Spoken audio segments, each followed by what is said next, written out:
atau sesungguhnya membentuk karakter anak ini memang suatu yang berat ya. Makanya dalam Al-Quran saja 3 poin sesungguhnya isi daripada Al-Quran itu adalah tentang mengajarkan tentang konsep uluhiyah, ketuhanan.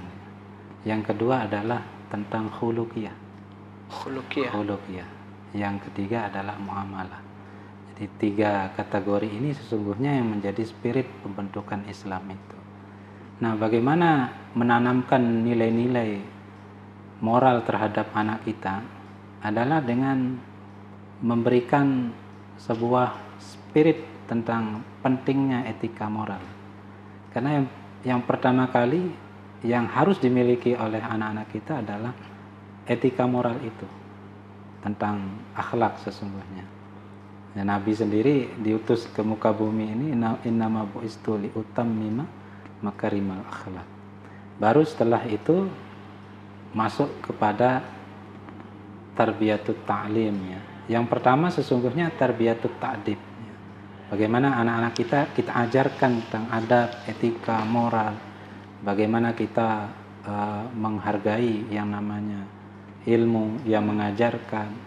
Karena kalau seandainya seorang murid, ya, seorang pelajar tidak menghormati gurunya, tentu ada istilah dalam konsep tasawuf itu istilahnya laisa barokah istilahnya. Tidak termasuk dalam kategori mendapatkan barokah. Jadi ilmu, orang yang tidak hormat kepada guru. Nah, ini kan siapapun itu. Mirsa, sekarang ini kan peran guru kita ambil sebagai orang tua, sebagai pendidik di rumah, pengemban pendidikan di rumah.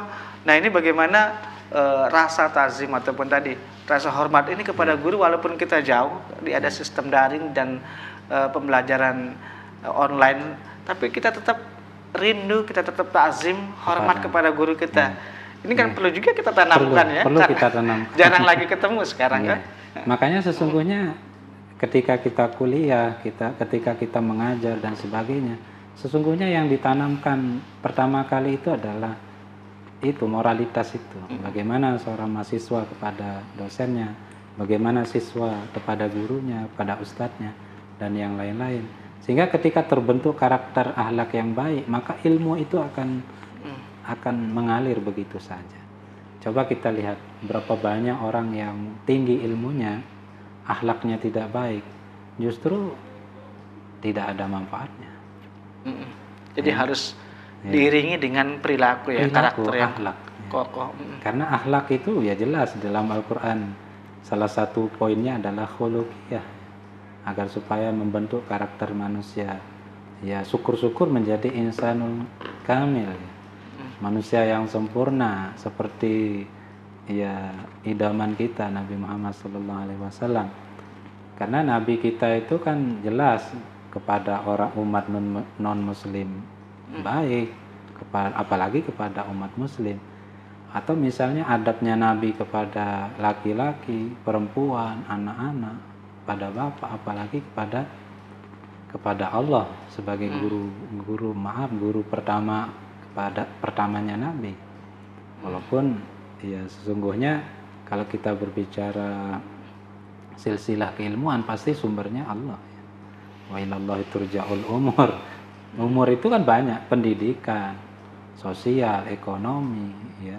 Atau misalnya berbicara tentang irdiyah, konsep kehormatan, atau berbicara tentang bi'ah, lingkungan dan yang lain-lain itu semuanya kembalinya kepada Allah. Jadi sumber ilmu pengetahuan itu sesungguhnya adalah Allah.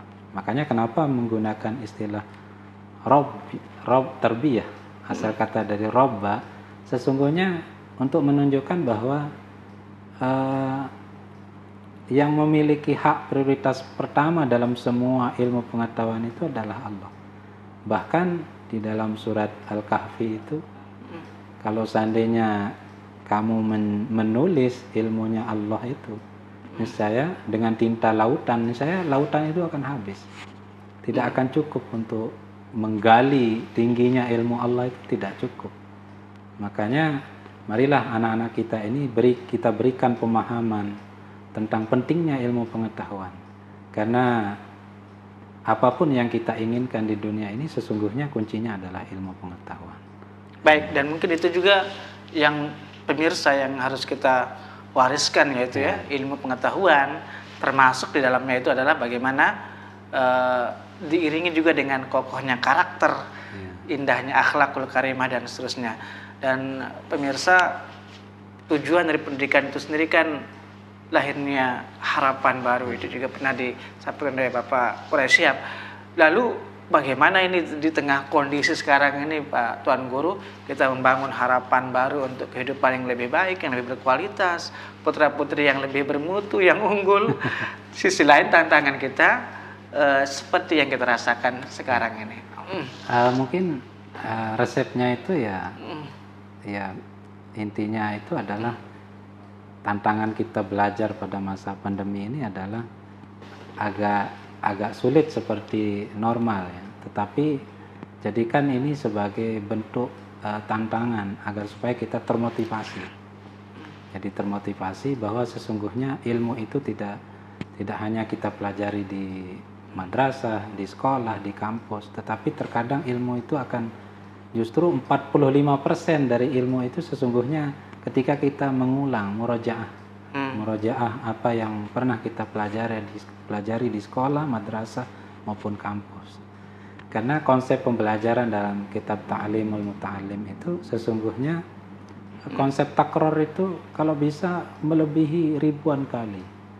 Mungkin kadang orang berpikir ya takror, mengulang kembali, mengulang terus apa yang pernah diajarkan. Karena konsep takror itu sesungguhnya akan takwiyatul akli, memperkuat otak. Karena otak ini kalau dia sering dipakai itu ibarat pisau yang diasah.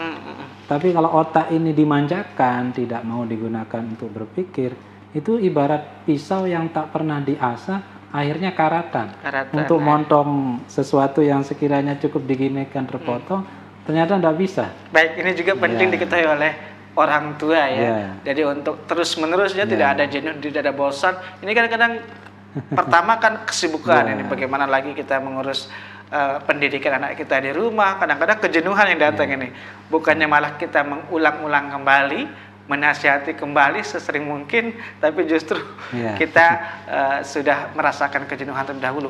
Ini bahkan tadi persentasenya 45% ini mengulang-ulang terus ya.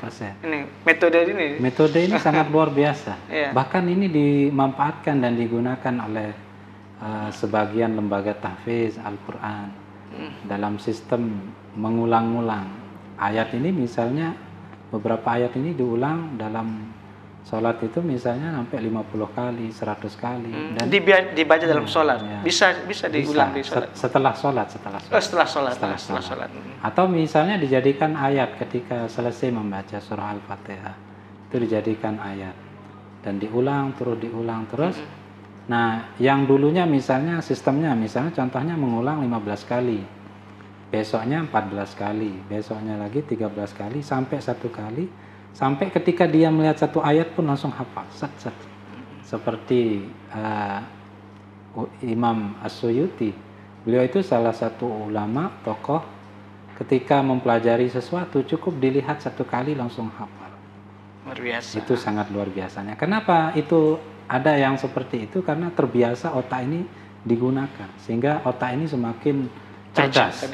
Ibarat laptop itu semakin tinggi anunya. Ada core to do, ada sekarang kapasitasnya semakin tinggi karena sering dipakai, digunakan. Berbeda kalau intelijensi atau akal ini jarang kita gunakan, biasanya melempem. Baru mikir kasih tugas mahasiswa, satu tugas ngeluh. Baik, ini kan juga ini pemirsa sekarang ini kita jarang ini Pak Tuan Guru kan jarang ya, nggak bisa kita katakan untuk sebagian orang tua nggak pernah lah mengambil peran sebagai guru di tengah-tengah putra-putri anak dirinya. Nah sekarang tahu-tahunya sudah harus, ini kan harus kita asah kembali dan terus-menerus ini kemampuan kita melakukan pendidikan di tengah-tengah keluarga kita. Ini satu hikmah tersendiri berarti Tuan Guru ya. Ada hikmahnya buat ibu bapak ya. Jadi selama ini kita sebagai orang tua menyerahkan pendidikan anak kepada orang lain, anggaplah bahasa kasarnya seperti itu. Sekarang orang tua akan menjadi sumber pengetahuan bagi anak-anaknya. Makanya ini adalah tantangan dan menjadi tanggung jawab besar bagi ibu bapak untuk memberikan bimbingan, arahan, ya, pengawasan, atau misalnya membentuk karakter anaknya sehingga menjadi anak yang menjadi kebanggaan ibu bapaknya. Karena yang tahu dan yang lebih tahu tentang harapan anak itu sesungguhnya ibu dan bapak. Mungkin di sekolah anak-anak ini hanya mempelajari tentang teori saja, tetapi sesungguhnya teori itu hanya pendukung pemahaman anak sesungguhnya. Pada esensi karakter anak itu sesungguhnya tergantung pada keluarga ibu bapaknya. Itu. Baik, tadi sebagai contohnya gitu ya. Sebagai contohnya. Sebagai contohnya yaitu kembali kepada kita ini, Ya. pemirsa yang berstatus sebagai orang tua, kitalah yang menjadi parameter ya keberhasilan anak itu ya. Ya. Baik. Dan ini satu hal yang terkait dengan ini, berarti kita ini pemirsa di tengah pandemi ini kan tidak hanya secara nasional ya, bahkan global ya, mendunia. Betul-benar kita harus menjaga tadi kembali diri dan keluarga ya, karena yang bisa melakukan itu hanya kita dan keluarga kita, melakukan pendidikan di rumah seperti itu. Ataukah ada juga cara-cara lain untuk membangun kualitas pendidikan atau pendidikan yang lebih bermutu di samping juga keluarga, Tuan Guru? Ya. Selain keluarga, sesungguhnya ada pendidikan yang lain, yaitu adalah belajar tentang suasana alam. Kita belajar dari lingkungan, kita belajar dari masyarakat, kita belajar dari musibah ini. Kita anggap ini adalah ujian sesungguhnya, bukan musibah. Mudah-mudahan bukan musibah, ujian musibah, ya? Sesungguhnya ujian. Jadi kita belajar dari itu, karena guru yang sesungguhnya adalah guru yang berbicara tentang ahwal, kondisi, suasana. Jadi bagaimana kita ketika normal seperti ini kita belajar, bagaimana pada masa pandemi ini kita tingkatkan belajar kita. Tentu hal itu tidak lepas dari pribadi anak itu sendiri. Jadi anak sebagai anak sesungguhnya harus punya inisiatif tersendiri, jangan pas diperintah orang tua baru belajar. Jadi seorang anak yang sukses itu adalah dia ketika bisa memanfaatkan waktunya dengan sebaik-baiknya, sehingga dia betul-betul memetik hasilnya itu nanti. Walaupun sesungguhnya yang namanya belajar itu kan lelah. Kita menghafal satu ayat saja itu terasa seperti memikul batu yang berkilo-kilo kan ya, saking beratnya. Tetapi kalau itu terbiasa, cukup kita lihat satu kali, maka langsung kita hafal. Karena sistem pembelajaran sesungguhnya itu kembali kepada pribadi kita sendiri sesungguhnya.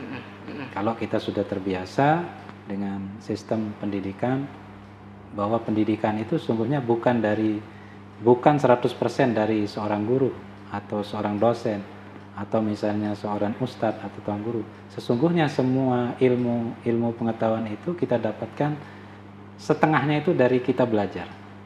Belajar ya. Iya, belajar secara sadar, sungguh-sungguh, dan tentunya atas spirit dan semangat kita sendiri. Baik, Tuan Guru, tampaknya waktu kita sudah habis, dan pemirsa dimanapun saja berada, pencinta syiar dakwah Islamiyah dimanapun berada, kita mudah-mudahan bisa mengambil hikmah dan manfaat ini atas pencerahan yang disampaikan oleh Bapak narasumber kita, Bapak Tuanku Haji Zamrani. Dan pemirsa, keluarga itu seperti sketsa surga kecil di dunia, tempat kita mencurahkan termasuk kasih sayang, pendidikan, bimbingan untuk bisa melahirkan peradaban besar di dunia. Jazakallah sekali lagi Bapak Tuan Guru dan pemirsa yang sudah menyaksikan kita di awal sampai akhir. Insya Allah kita akan ketemu pada minggu yang akan datang dengan mengangkat tema serta topik yang menarik. Wassalamualaikum warahmatullahi wabarakatuh dan sampai jumpa. مولاي صل وسلم دائما أبدا على حبيبك خير الخلق كلهم